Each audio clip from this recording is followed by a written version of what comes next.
Hi mga lods, magandang araw. Flex ko lang po sa inyo ito. Public market namin, ayan. At yung Pacific. Yan, nandiyan ang Boulevard din mga lods, ayan o. Maulan na naman dito sa amin mga lods. So ayan. Yun ang parang ginawa nilang seawall para pag babagyo, hindi masyadong ang dagat papasok dito. Yan, Boulevard.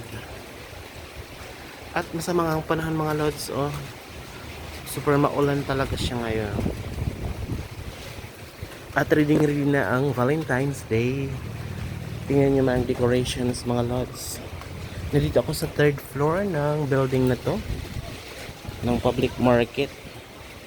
So yan, flex ko lang sa inyo na masama ang panahon. Ang dagat, ayan, tingnan nyo naman. O diba? Di pa ako nakapunta dyan sa boulevard na yan mga lods. Hindi ko alam kung asan ba ang hangganan yan. Mula doon sa na yan, mga bahay. Punta dito. Ay, kinakabahan ako sa ay kung tumingin sa baba. Nanginginig ako. So yan mga lods, maraming salamat sa inyong panonood. Follow for more. Bye bye.